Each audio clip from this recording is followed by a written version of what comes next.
My name is Elise Hart. I'm 31 years old, and I grew up believing that the spotlight belonged to everyone but me. My sister wore crowns, posed for cameras, and filled every room with applause, while I stayed behind the curtain, holding scripts no one cared to read. For years, I told myself that maybe I wasn't meant to shine, that my place was to make others sparkle. But last Sunday night, under the golden lights of the Dolby Theater, something changed. I walked on stage, trembling, and held an Oscar in my hands, not for beauty, not for perfection, but for words that once lived only in the dark. And as the world clapped, the only sound I heard was silence, the silence of those who had never believed I could be seen. Have you ever had to build your own spotlight when no one offered you one? Tell me where you're watching from. Because in this story, you'll see how pain can turn into purpose, and how even the quietest voice can light up the whole room. I still remember the first time I realized the world inside our house revolved around someone else. My sister, Lily, had just turned 8, and my parents threw her a pageant-themed birthday party in our backyard. Pink ribbons hung from every tree, a little stage was built from wooden pallets, and every neighbor was invited. I was 6, sitting cross-legged on the grass, holding the camcorder Dad had given me, so you can help record your sister's big day. I remember how he said it with pride, his voice light, almost dismissive, as if my purpose that day was to make sure Lily's spotlight never dimmed. From then on, it became a pattern I could map across every year, every holiday, every photograph hanging in the hallway. There was always Lily smiling, glowing, crowned, and somewhere near the edge of the frame, there was me, the unnamed extra, the helper, the one who fetched water, pinned dresses, held the mirror. At family dinners, the pattern continued. The table at home was long enough for 8, but somehow, I always ended up on the folding chair at the far end, the one that squeaked if you shifted your weight too much. My mother would say it was because Lily needs to sit near the light for her skin tone, and I would nod, pretending I didn't notice how the light bulb cast everyone else in gold and left my seat in shadow. During Christmas, the gifts beneath the tree always came in pairs, one large box wrapped in glittering paper with Lily's name carefully written in cursive, and one smaller, plain box with mine scribbled in my father's rushed handwriting. Sometimes, the second box wasn't there at all. "You're older now," my mother would say. "You don't need toys. You should be helping me with the table." That phrase, helping with the table, became my unspoken role. While others laughed and ate, I cleared plates, refilled glasses, wiped crumbs no one else saw. I told myself it was fine. I was useful. But deep down, I knew what it meant. I was the one who served, not the one who was celebrated.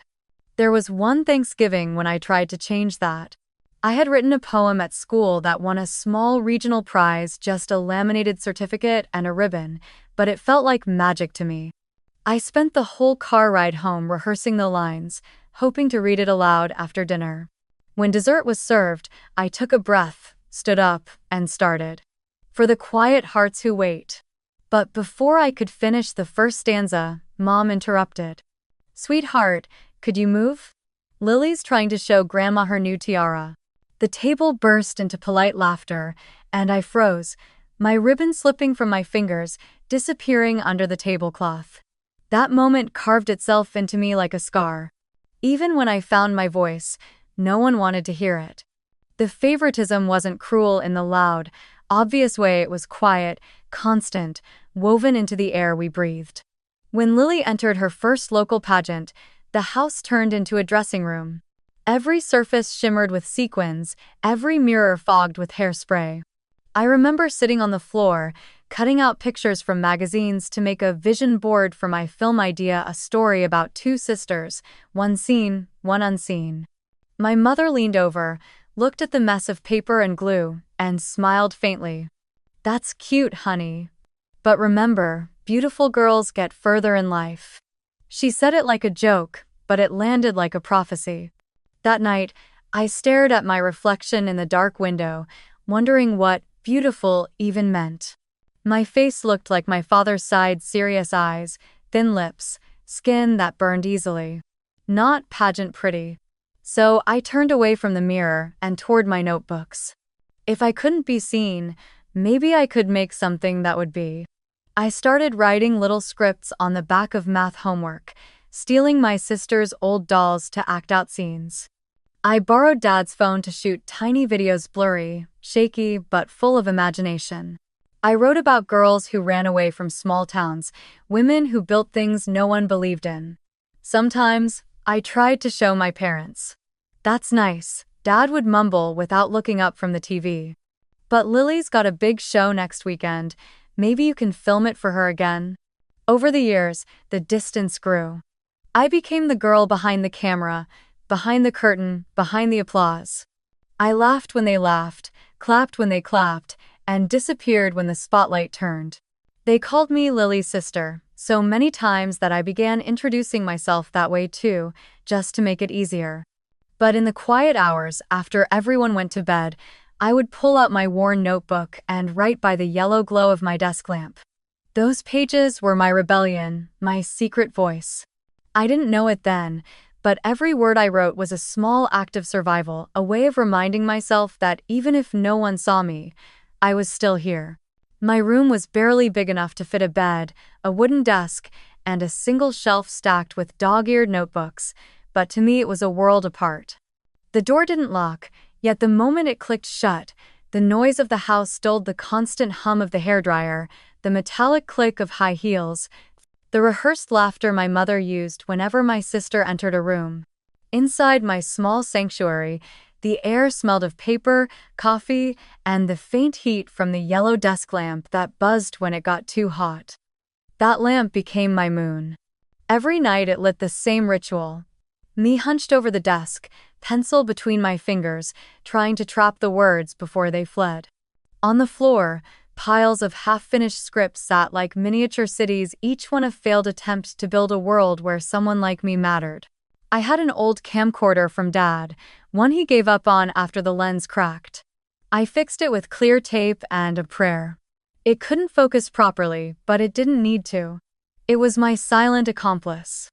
I would set it up on a stack of textbooks, act out small scenes in the mirror: a woman leaving home, a girl arguing with her reflection, a mother apologizing too late, then watch the playback frame by frame, trying to understand why some moments felt alive and others didn't.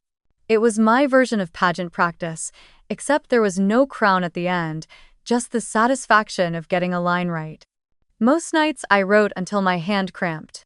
When I finally checked my phone, it would be 2 or 3 in the morning. The house would be dark, except for the sliver of light under my door. Sometimes my sister would knock on the wall as a warning. "Turn that thing off. I have an early rehearsal." I'd whisper, "Sorry," shut the lamp, and keep writing under the glow of my screen. The sound of her sleep machine through the wall became my metronome. By the time I was 17, I had a folder labeled submissions.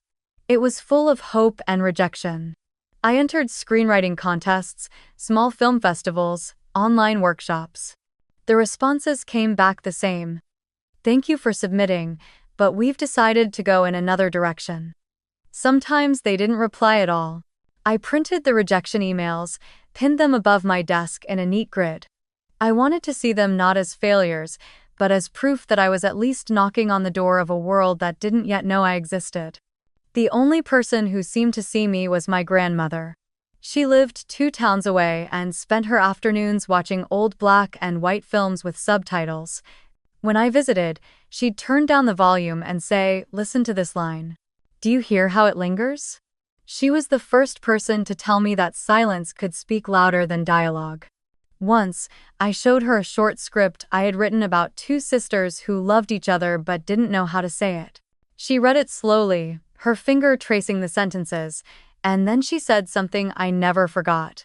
"Your voice doesn't need a crown, sweetheart. It needs a room that listens." I didn't realize it then, but she was handing me the permission I'd been craving my entire life. At school, I found another quiet believer, Mr. Campbell, my literature teacher. He lent me books that no one else in class cared about. Salinger, Woolf, Baldwin. He'd circle my essays with red ink, not to correct but to challenge. Dig deeper. Don't tell me how it feels. Show me.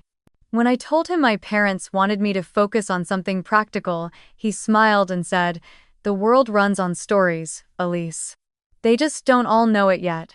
Still, the loneliness never left. Every time I mailed out a script or clicked submit, I imagined a faceless reader somewhere rolling their eyes before deleting it. I imagined my words dissolving into a digital void while my sister stood on real stages, surrounded by real applause. Sometimes I hated her for how easily she received what I worked so hard for attention. But mostly, I hated myself for still wanting it. The night before graduation, I stayed up writing a short film script titled The Shadow Girl. It was about a girl who could only exist when no one looked directly at her. When morning came, my eyes burned from lack of sleep, but I felt alive. I promised myself something then, not out loud, just in the space between one heartbeat and the next. One day, the spotlight would find me. Not because I chased it, not because I begged for it, but because my words would demand it. That vow carried me through the years that followed. Every rejection, every moment I stood on the sidelines watching someone else be adored, I repeated it to myself like a prayer: I will build my own stage. My own light. My own seat. I didn't know how long it would take, or what it would cost, but I knew this: I was done waiting for someone to hand me a crown. I would carve my name into the credits instead. When the acceptance letter arrived, it didn't even feel real at first. The envelope was thin, unimpressive, not the kind of paper you'd expect to carry a miracle. But inside, there it was. "Congratulations, you've been awarded a full scholarship to the screenwriting program at USC." I held the letter in both hands, rereading it so many times the ink nearly smudged. I'd done it. After years of writing in secret, of scraping words together like spare change, someone finally saw me. I ran downstairs, breathless, waving the letter like a flag. My mother looked up from curling my sister's hair and frowned as if I'd interrupted something sacred. "USC? That's in Los Angeles," she said, her tone flat. "That's so far, and expensive. You know your sister's preparing for Miss State. We can't be running around helping you move." My father added without looking up from the paper, "It's just film stuff, right? You can do that online." I stood there, the letter trembling in my hand, realizing they hadn't even heard the word scholarship. I tried to explain that tuition was covered, that it was one of the best programs in the country, that this was the door I'd been dreaming of knocking on. But my mother just sighed. "You always choose the hardest way, Elise. Why can't you be more like Lily? She knows what she wants, and it's right here." Her words hit like a quiet verdict. Ambition was admirable in my sister, but inconvenient in me. That night, I packed alone. Grandma called to say she was proud, that I'd finally found my road. "Don't wait for anyone to clap for you," she said softly. "Just keep walking." Los Angeles was nothing like the movies. My first apartment was a studio shared with 2 other students, both broke and caffeinated beyond reason. My corner was a pull-out sofa that smelled faintly of espresso and floor cleaner. By day, I worked as a barista on Melrose, memorizing the regulars' orders, saving every tip for rent. By night, I interned on film sets, not glamorous Hollywood ones, but low-budget commercials where I carried equipment, labeled water bottles, and stood in the heat for hours, pretending not to care when people brushed past me like I was invisible. Still, I wrote. No matter how tired, I made myself write 5 pages a day. Sometimes they were nonsense, sometimes just descriptions of sounds or feelings, but I wrote them anyway. The words became my anchor. Money was always short. I survived on instant noodles, gas station sandwiches, and free coffee from work. My hands were constantly sticky with milk foam, my back sore from lifting cases of bottled water. But every rejection email, every shift that ended at midnight, every missed call from home reminded me why I was here, to earn a voice that couldn't be ignored. Once, my sister sent me a photo from her pageant rehearsal, smiling beneath glittering stage lights. Her caption read, "Almost there." I looked at it for a long moment, then turned back to my script. I didn't have sequins or a stage, but I had stories. That would have to be enough. In my second semester, a professor announced that the advanced writing class would host a table read for selected students, a chance to hear professional actors read our work aloud. My hands shook as I submitted my script, a quiet drama about two sisters growing apart. When I saw my name on the list, I thought it was a mistake. On the day of the reading, I arrived early, heart pounding. The classroom was small, the walls lined with folding chairs. The actors came in people I'd only ever seen in student films and began reading my words. Hearing them speak lines I had written in the half-light of my apartment was surreal. My pulse raced like I was backstage before a show, waiting for a cue that never came. When the reading ended, the room clapped politely. The professor smiled. "Good work, Elise. You have an ear for honesty." That was all he said, but it felt like a standing ovation.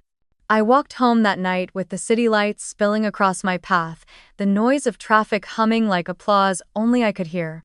For once, I wasn't the girl sitting at the far end of the table.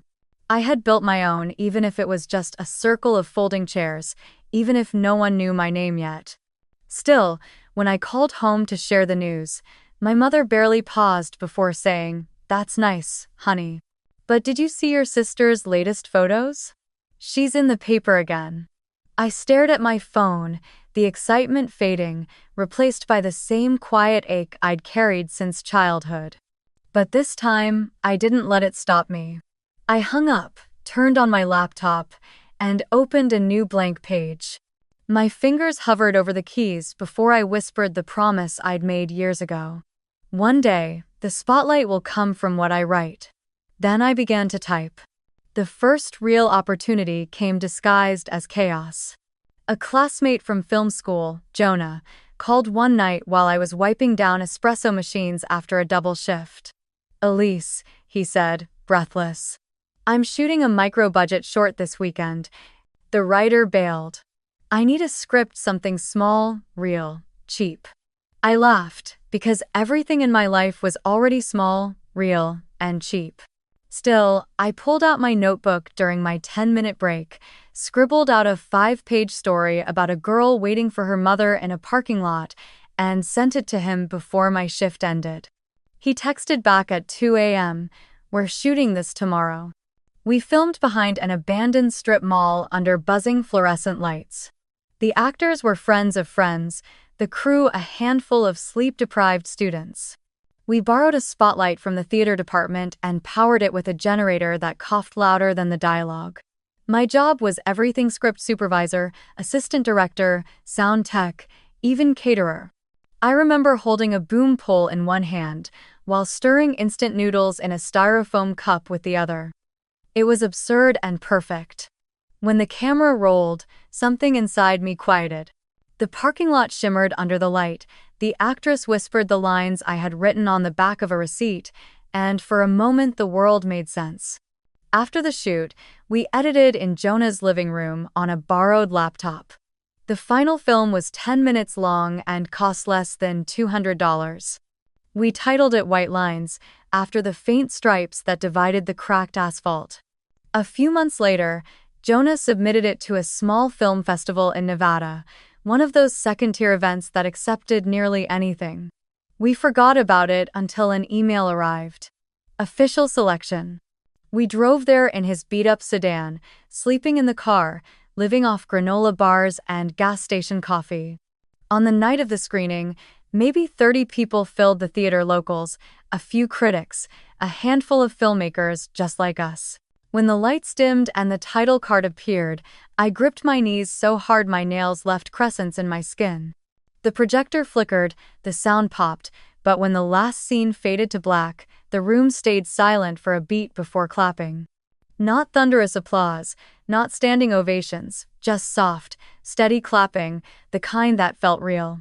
Afterward, a woman approached me, an older film critic who wrote for a small online magazine. She said, "That story. It's quiet, but it lingers. You have something there." I didn't know how to reply. I just thanked her and stepped outside into the cold desert air, staring up at a sky littered with stars that felt closer than they ever had in the city. The next morning, Jonah shook me awake, grinning. We won something. I blinked at the screen of his phone. Audience Award, short film category. It wasn't much, a certificate and a $200 check, but I felt like I'd just been handed a crown made of light. I posted one picture on social media. A blurry photo of me holding the certificate in front of the theater, hair messy, eyes half closed. Within minutes, my mother replied with a heart emoji, then immediately sent another photo, my sister, Chloe, standing on stage with a sash across her chest, holding a bouquet of roses. Her caption read, "Proud of you, Chloe, you shine brightest." The family group chat flooded with congratulations for her. For me, silence. I put the phone face down and let it buzz until it stopped. That night, I sat alone in the motel lobby, scrolling through the festival's website. In a tiny section under highlights, I saw my name. Elise Hart, writer. It wasn't bold, it wasn't large, but it was there. My name, visible to strangers. It felt like oxygen. I took a screenshot and sent it to Grandma. Minutes later, she replied, "I knew your words would find their room." When we returned to Los Angeles, the blog review from that same critic appeared online. It was only 3 paragraphs, but the last line made me freeze.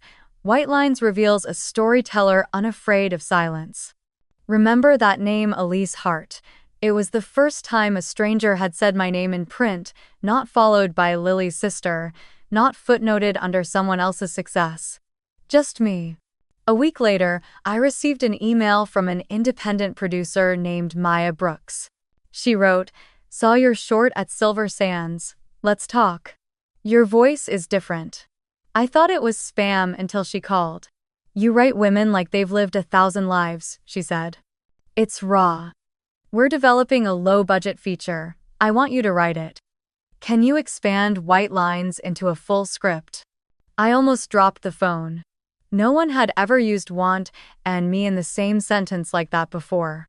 "Yes," I said, trying to keep my voice steady. "I can." That night, I opened a new document, titled it "The Distance Between," and stared at the blinking cursor. I didn't have an agent, or experience, or confidence, but I had stories, thousands of them, stacked like unlit candles. And finally, someone was handing me a match. While I worked on the draft, my parents called less and less. When they did, it was usually about Chloe. "She's training for nationals now," Mom said once, her voice proud and tired. "She's really becoming something." I wanted to say, "So am I," but instead, I just smiled and asked if she'd seen the review. She hadn't. I realized then that I'd stopped expecting them to. For the first time, I didn't need their applause to know my worth. I had strangers in dark theaters who stayed after the credits rolled. I had the hum of the projector, the weight of my own words filling the silence. My first break wasn't the kind they'd recognize, no tiara, no sash, no spotlight, but for me, it was everything. It was proof that, even in the smallest of rooms, even under borrowed light, I could still make the world listen. The feature I wrote for Maya took nearly a year to finish, a year of insomnia and cheap takeout and rewriting scenes until my eyes blurred. We called it The Distance Between, a quiet story about women reclaiming their voices after years of being dismissed. A story I didn't realize was really about me until the last line. We shot it on borrowed cameras, under flickering fluorescent lights, using real apartments and grocery stores as sets. I spent long nights on set, rewriting dialogue while the crew packed cables, and at sunrise, we'd huddle around monitors with styrofoam cups of coffee, watching the footage in silence. When the film was finally done, we didn't expect much. But a small streaming platform picked it up not for fame, but for its authentic female voice. It was surreal seeing my name appear on the screen. Written by Elise Hart. The credits scrolled, my name tiny but visible, glowing softly in the corner of the television. I watched it alone, cross-legged on my apartment floor, Pizza box beside me, tears running without permission. No parties, no champagne, just a small rented room and the sound of my heartbeat syncing with the end credits. For the first time in my life, I had built something permanent. Something that couldn't be talked over or forgotten. The film quietly found its audience. A few reviewers online called it raw and introspective. Women wrote to me on social media, mothers, daughters, people who said they cried because they saw themselves in those characters. I replied to every message, not as a screenwriter, but as one of them, someone still healing. I told myself I didn't need my family's validation anymore. That was the story I kept repeating, like a mantra I wasn't sure I believed. Then came the family reunion. It had been nearly 2 years since I'd seen them all together. My sister had just won a national title, and my parents were planning a small dinner at home to celebrate. I flew back to Indiana for the first time in ages, landing in a world that looked unchanged: the same house, same curtains, same faint smell of hairspray. The dining room was dressed like a ballroom. Golden tablecloths shimmered under the chandelier, and in the center sat a large framed photo of Chloe wearing her new crown, surrounded by roses. I walked in carrying a small gift, a DVD copy of my film. It felt foolish, but I wanted to share it, even if just a little.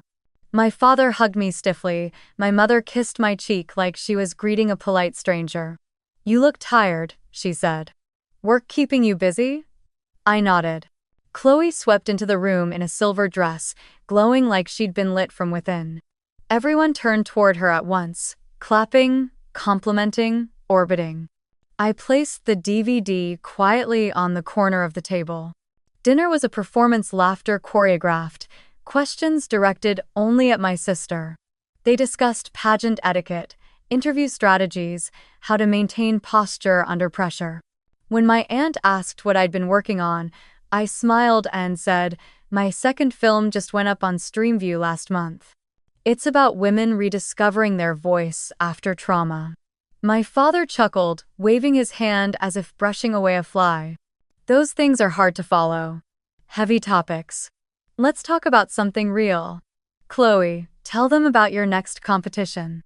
The table shifted like a spotlight turning away, and the moment vanished. I sat there, fork idle, forcing a smile while the conversation danced around me. Chloe spoke about gowns, sponsors, media training. Everyone nodded, clinked glasses, interrupted each other with enthusiasm. I wanted to disappear, not out of anger, but exhaustion. Even after all these years, I was still sitting at the far end of the table, the same squeaky folding chair from childhood replaced now by something sleeker but just as unstable. The chandelier's light didn't quite reach me, my plate reflected its dull shadow. I realized I had been chasing the same impossible thing my whole life, a seat where I didn't have to earn my right to exist. After dinner, I offered to take a group photo. "You always get the best angles," my mother said, handing me her phone. I stood behind the lens while they arranged themselves, father in the middle, Chloe at the front, mother fixing her hair. They smiled as I counted down. 3, 2, 1. The flash went off, freezing them in perfect symmetry, a picture of pride and success.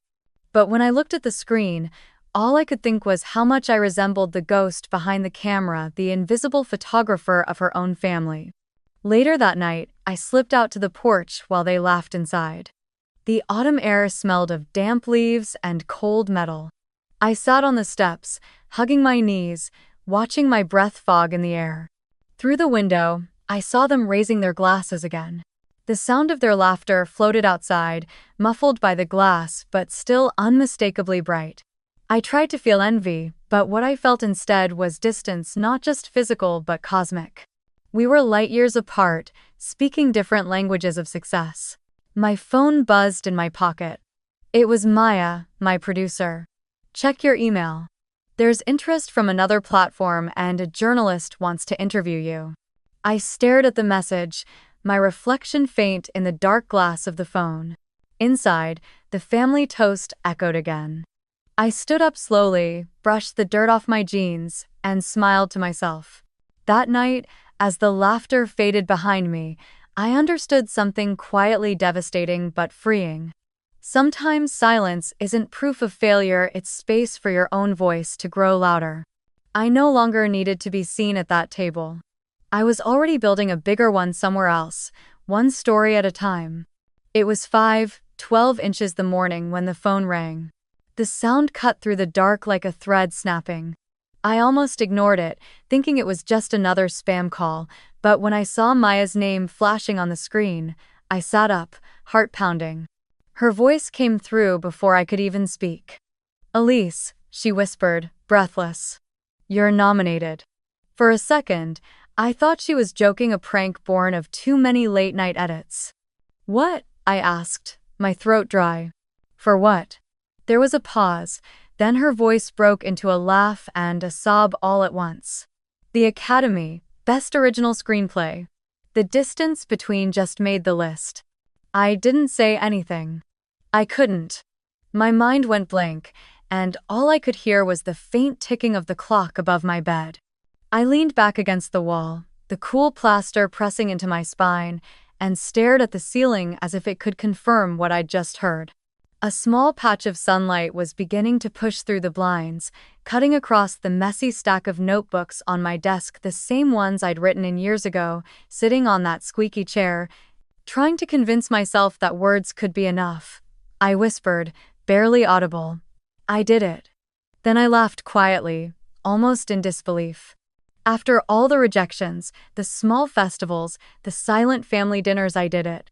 Maya kept talking, her voice full of excitement. "They'll make it public in 2 hours. Don't post anything yet. We'll coordinate with PR. You'll need a stylist, a dress, we'll handle the details." I nodded even though she couldn't see me. "Okay," I managed to say, "but let's keep it quiet for now." She hesitated. "Are you sure? This is huge, Elise. Everyone will know soon." I closed my eyes. "I just need a little time to breathe." When the call ended, I sat there for a long time, watching the light grow stronger across the floor. My phone started buzzing with notifications as entertainment pages began updating their lists. Tweets, articles, posts, all flashing my name next to films I had studied and admired for years. Yet somehow, instead of shouting it to the world, I wanted silence. I didn't post, didn't call anyone, not even Grandma. Because deep down, I knew what would happen if my family found out too soon. They'd turn it into a side note in someone else's story. "Chloe's sister got something. Our daughter wrote a film, I think. It's complicated." No, I wanted this moment to belong only to me. For once, the light would not be borrowed. The days leading up to the Oscars blurred together. My inbox filled with interview requests, event schedules, instructions from publicists who spoke in brisk, polished sentences. I tried to stay grounded. I still made my morning coffee, still walked to the small park near my apartment, still wrote for an hour every day. When the stylist asked what kind of look I wanted for the ceremony, I said, simple, classic. No glitter, no train, no spectacle. I chose a black dress, clean lines, open back, elegant but understated. The kind of dress that didn't scream for attention, but made space for it when it arrived. Maya laughed when she saw it. "You look like the calm before a storm," she said. I smiled. Maybe that's exactly what I am. 2 nights before the ceremony, I met with Mrs. Lang, my old mentor from USC. She had been the first professor who ever told me my scripts breathed. We sat across from each other in her small apartment filled with books and half-burned candles. She was older now, her silver hair gathered into a loose bun, her voice softer but still sharp with clarity. "I watched your film again last week," she said, pouring tea into chipped cups. "It's still the same truth, quiet but relentless." I thanked her, unsure how to hold the magnitude of what she had given me all those years ago. When I told her about the nomination, she didn't look surprised. Instead, she smiled the way someone does when something inevitable finally happens. "You've been walking toward that moment since you were a child," she said. "Do you remember what I told you back then?" I shook my head. "That you were writing your way to your seat." She leaned closer, her eyes bright. "Well, This Sunday night, you'll see it. Your own chair, with your name on it. Don't look for your family in the audience. Don't look for approval. Just sit down, take a breath, and remember this time, the light is yours. That night, I couldn't sleep. I lay awake imagining the theater, the red carpet, the ocean of flashing cameras. I pictured the seat Mrs. Lang spoke of a single chair with a nameplate that said Elise Hart. I tried to imagine what it would feel like to walk down that aisle, to hear the applause, to know that somewhere in that vast room, surrounded by the world's brightest lights, my story had carved out a space that no one could take away. The morning of the ceremony, Los Angeles glimmered under a perfect, indifferent Sunday. I stood in front of the mirror, fastening the small pearl earrings Grandma had given me years ago. The black dress hugged me like confidence I hadn't yet learned to trust. Maya arrived with her team, offering last-minute advice, her phone buzzing nonstop.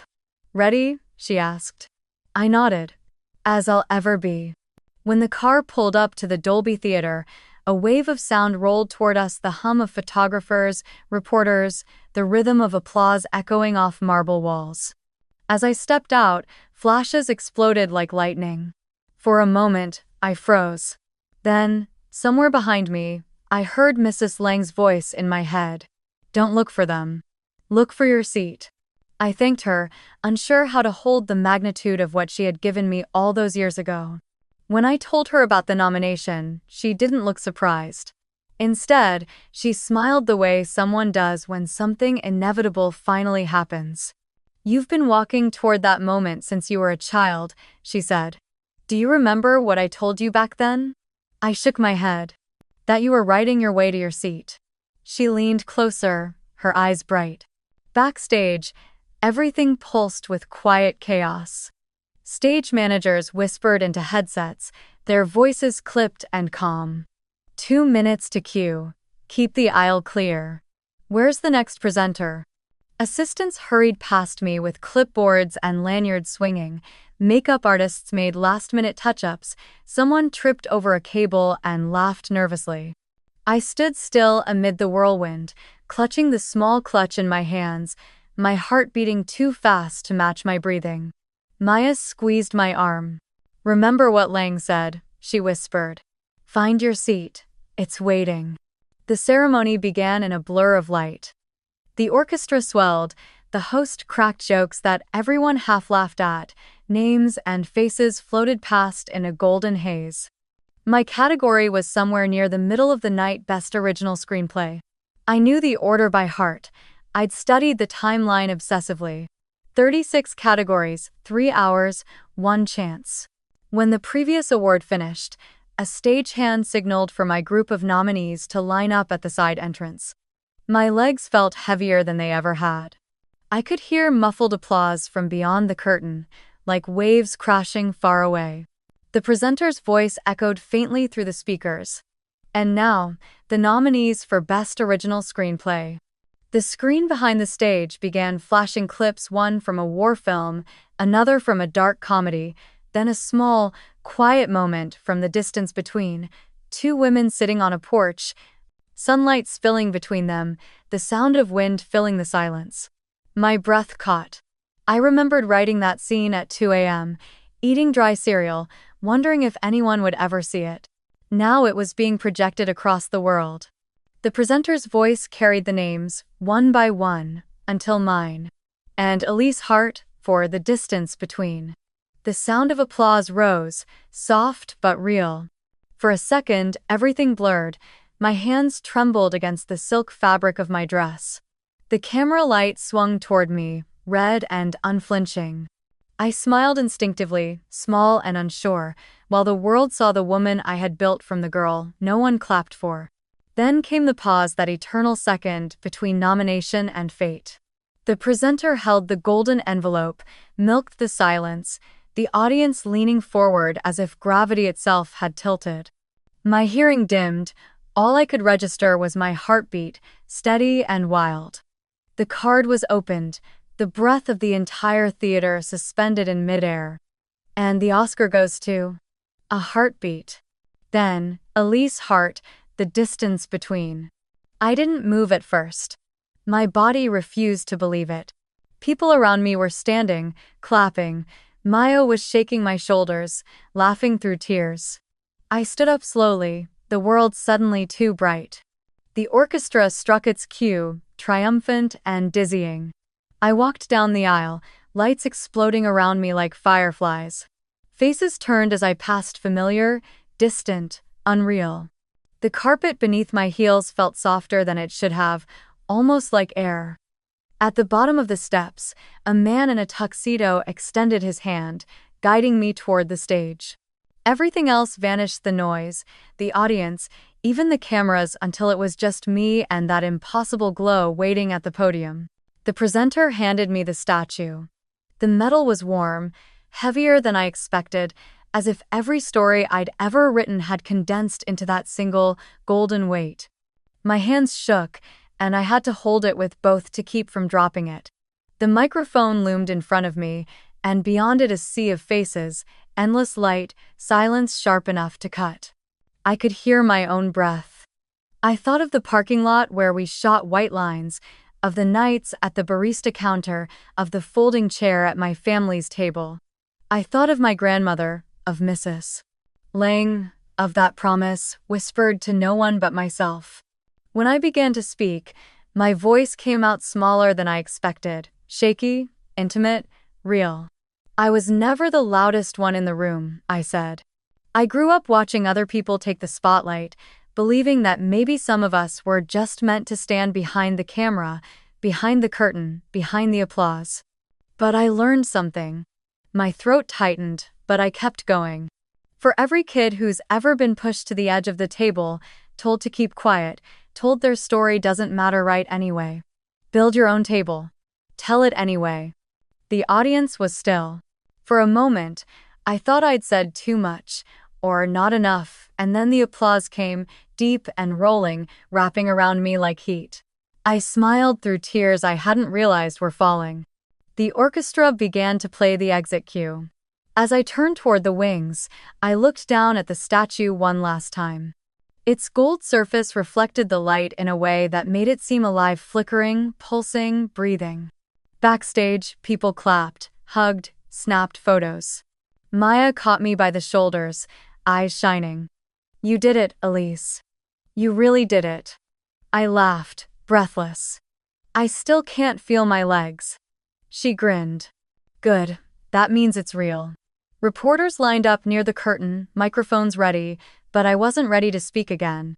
I slipped away to a quiet corner near the service corridor, where the noise dulled to a soft hum. My hands still trembled. I opened my phone, instinctively, maybe out of habit, maybe out of hope. The screen lit up. There were hundreds of messages, journalists, classmates, old professors, strangers, even the critic from White Lines. But when I scrolled further down, I found what I was looking for, the family group chat. The last message there was 3 days old. From Mom. "We're so tired after your sister's pageant. Need some rest, don't wait up." Beneath it, a single thumbs up from Dad. That was all. No new texts, no calls. No. "We're proud of you." Just silence. I stared at it, the bright glow of the screen reflecting in my tear-lined eyes, and for the first time in my life, the silence didn't hurt. It simply confirmed what I already knew: their table, their spotlight, their applause had never been mine to win. I locked the phone, set it face down, and took a deep breath.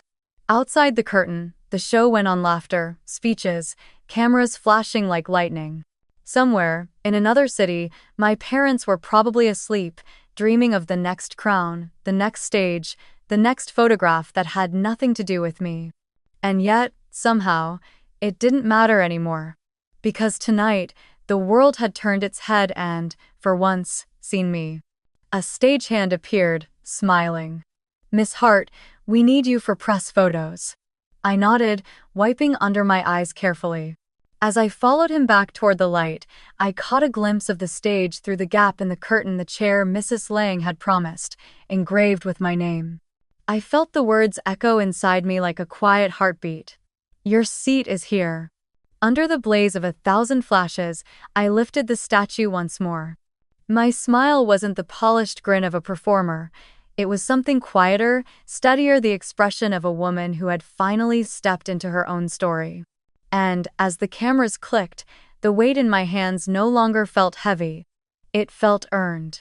By morning, the world had already decided what my speech meant. Clips of it flooded every platform, edited, captioned, quoted over slow piano music. Someone on Twitter looped the moment I said, "Build your own table," with the caption, "She didn't just win an Oscar, she rewrote the script." Within 12 hours, the hashtag number seat at the table was trending worldwide. Every major outlet ran a story. The quiet writer who stole the night, from behind the camera to the spotlight, the woman who spoke for the unseen. My phone turned into a living thing, buzzing, glowing, refusing to rest.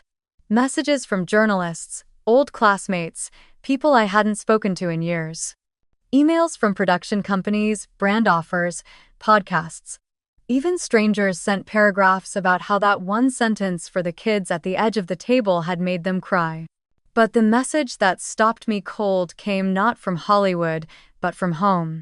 Mom. Her name blinked across the screen again and again. First one call, then another, then 10. I let them ring out, each vibration like a ghost pounding on a door I'd already closed. Finally, I picked up. Her voice was sharp, breathless. "Elise, why didn't you tell us? Your father is furious. The neighbors keep calling, asking why we weren't there. You made us look ridiculous." Ari Bo. I stared at the sunlight spilling through my window, the Oscar statue still sitting on my nightstand like a silent witness. "Mom," I said quietly, "I didn't hide it. I just stopped expecting you to listen." She exhaled, confused. "Listen to what? You could have said something." I smiled sadly. "I've been saying it my whole life. You just never heard me." For a long moment, neither of us spoke. I could hear the hum of her fridge in the background, the faint rustle of papers, her trying to find a script, a way to control the story again. "Your sister's upset," she said finally. "People keep asking about you instead of her. This isn't fair to her." That was when something inside me went perfectly still. "It's not a competition, Mom," I said. "It never was. You just made it one." Her breath caught. Then came the familiar sigh, the one she used whenever she didn't know how to answer without admitting the truth. "We'll talk later," she said, and hung up. I set the phone down gently. For the first time, her silence didn't sting, it just sounded small. Across the room, the morning news played the clip again, the one from the stage, my voice steady, my hands trembling as I spoke. "For every kid pushed to the edge of the table."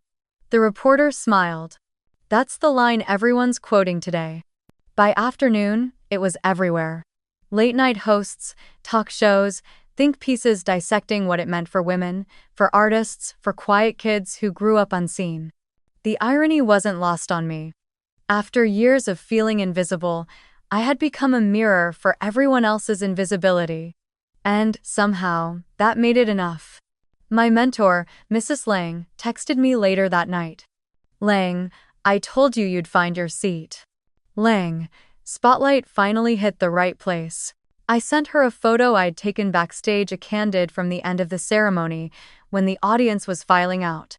In the front section, there was a row of labeled chairs. Director, actor, producer. And right there, between two famous names, was a simple white card. Ellis Hart, nominee. My chair, my name, my seat. I sat there long after the crowd had gone, the theater nearly empty. The cleaning crew moved quietly around me, sweeping up glitter, folding programs, collecting champagne glasses. The air smelled of perfume and dust and victory. I remember tracing my name on the placard with my fingertip, feeling the texture of the paper, the weight of the ink. It was such a small, ordinary thing, a name printed on cardstock, but it was everything I'd ever wanted. Later, the studio photographer sent me the official backstage shots. In one of them, I was sitting in that chair, Oscar in my lap, eyes half closed as if I were finally exhaling after a lifetime of holding my breath. It didn't look glamorous, it looked human. That photo went viral too. People captioned it with things like, "Peace looks good on her," and "She didn't need the spotlight, she became it." Meanwhile, Mom kept calling. Then Dad. Then Chloe. The messages changed tone from anger to confusion to guilt. "We didn't know it was this big. Why didn't you tell us sooner? We would have come." I didn't reply. Not out of revenge, but because there was nothing left to explain. They had seen the table, now not theirs, but mine, and realized they no longer had a seat at it. That evening, Grandma called. Her voice cracked with pride. "I watched it 3 times, sweetheart. I saw your name on the chair." I smiled, the tightness in my chest finally breaking into warmth. "You always told me the right audience would hear me someday." She chuckled softly. "And they did. The rest, well, they'll hear the echoes when it's quiet." Outside, Los Angeles glowed under a wash of gold and violet light. The city was loud, alive, celebrating something I still couldn't fully comprehend. I opened my balcony door, the evening breeze carrying the hum of traffic and laughter from somewhere far below. The Oscar gleamed faintly on the table beside me. I touched it once more, not as a trophy, but as proof that a girl who once sat at the far end of a folding chair could build her own stage from silence. My phone buzzed again, another wave of notifications, of strangers thanking me, of journalists quoting my words. But this time, I didn't pick it up. I just sat there, legs folded beneath me, breathing in the night. For the first time, the light didn't feel like it was burning through me. It felt like it was mine. A week after the Oscars, my parents asked to meet. The message came in short and cautious, not through the family chat, not through Chloe, just a plain text from Dad. "Dinner at our house. Just us. We'd like to talk." I stared at it for a long time. Part of me wanted to delete it. Another part, the quieter one, said this was the conversation I'd been walking toward my entire life. So I said yes, but on one condition. I'd host. My table, my rules. That Sunday, the house felt nothing like the glittering lodge in Aspen or the noise of Hollywood. I set the table with simple linen, a loaf of warm bread, a pot of vegetable soup simmering gently on the stove. No champagne, no centerpiece, just candles, flickering soft light across the wood. When they arrived, they looked smaller somehow, or maybe I had finally grown into my own space. Dad brought a bottle of wine he never uncorked. Mom clutched her purse like a shield. Chloe followed behind, hair perfectly curled, her pageant smile dimmed to something uncertain. "Dinner's ready," I said quietly, motioning toward the table. Saturday. The silence stretched, fragile and tight, like glass about to crack. The soup steamed gently between us. Finally, Mom cleared her throat. "We saw the speech again," she began. "It was beautiful. Just unexpected." "Unexpected?" I asked, my voice calm but even. She hesitated. "You've always been so private about your work. We didn't realize how much you had achieved." I folded my hands on the table. That's because every time I tried to talk about it, the conversation turned into Chloe's next event. Chloe's eyes flickered downward. Dad frowned slightly. "You know, we didn't mean to ignore you, Elise. We just thought that beauty would open more doors." I finished for him. He didn't answer, but the silence did.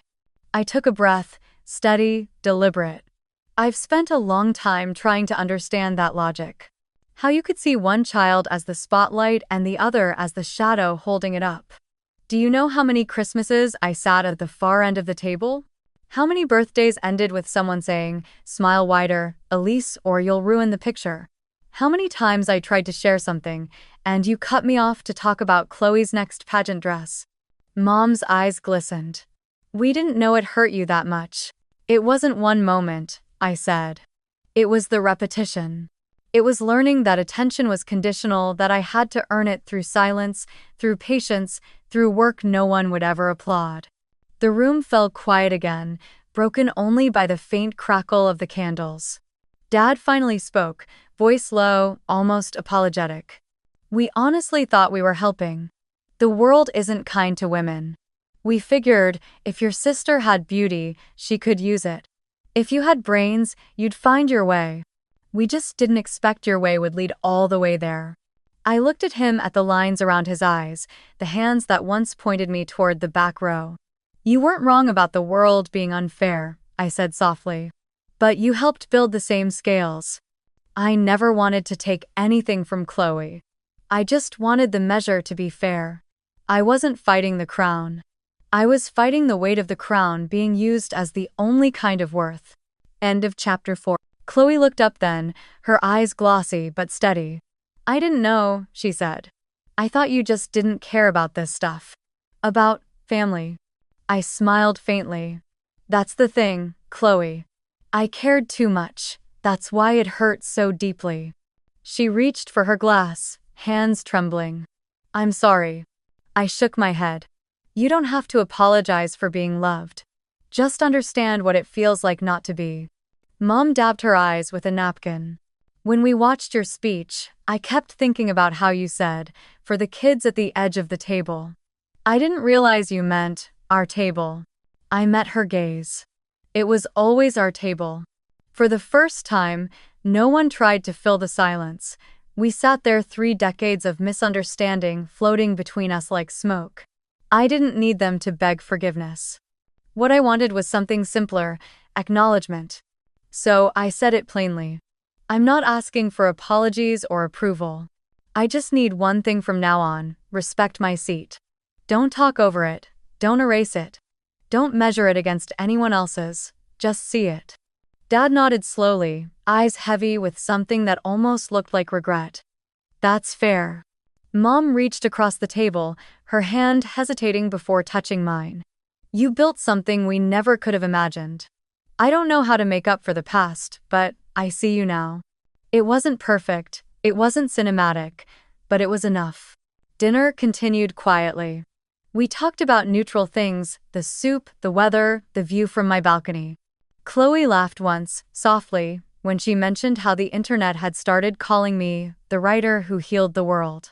I laughed too, because the world still had a long way to go. When they left, Mom hugged me, brief but real. Dad shook my hand like he used to when I was a kid, helping him carry boxes from the garage. Chloe lingered at the doorway. Can I text you? She asked.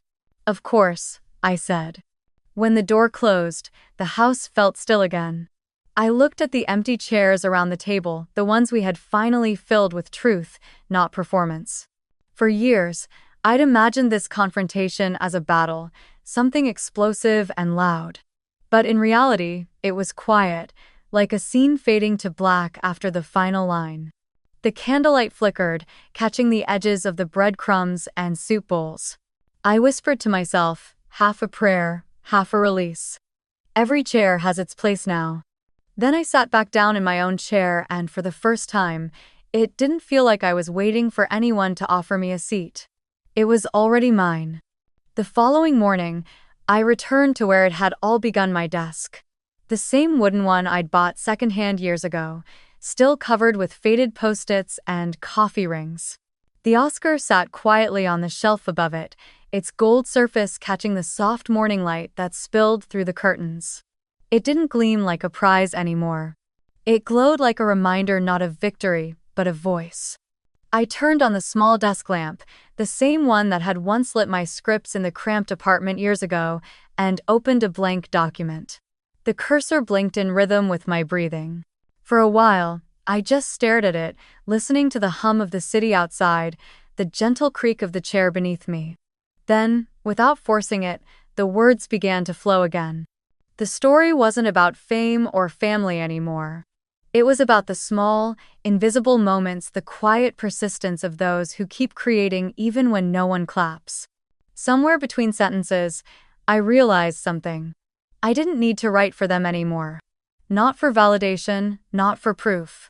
I was writing for that 14-year-old girl who sat at the far end of the table, waiting for someone to notice she was there. I was writing for the countless others still sitting at their own edges, believing they're invisible. The statue on the shelf caught a flicker of sunlight, and for a moment, it felt like the room itself was breathing with me. My voice, once small, now steady, played in my head, echoing what I had said that night. For every kid pushed to the edge of the table. But this time, I wanted to add something more. A whisper that had grown inside me since. You don't need a crown to have light. You just need a story that's true. Because the truth, once spoken, once written, shines brighter than any spotlight ever could. Later that evening, I walked out to the balcony. The city glowed below me, Los Angeles at sunset, all gold and rose and endless hum. Somewhere in the distance, I could hear faint applause from a theater down the street, a live show finishing its curtain call. It made me smile. For so long, I had chased applause like oxygen. Now, I understood it was just an echo. The real sound that mattered was the one you make when you finally believe in your own voice. I went back inside, opened my journal, and wrote a single line on the first page of a new story. Every table can be rebuilt. The rest, I knew, would come naturally, not from pain anymore, but from peace. And to you, listening to this story, maybe you've been overlooked, compared, or quietly dismissed. Maybe you've built something beautiful in the shadows, waiting for someone to finally turn and see it. Don't wait anymore. Tell your story. Build your own stage, your own table, your own light. Because the world doesn't just need perfection, it needs truth, it needs yours. Wherever you are in Denver, Manila, Johannesburg, Melbourne, if you've ever been left out of the spotlight, know this: you are not alone. Tell me where you're listening from. Because somewhere, under a different sky, I'm writing and I'm listening too.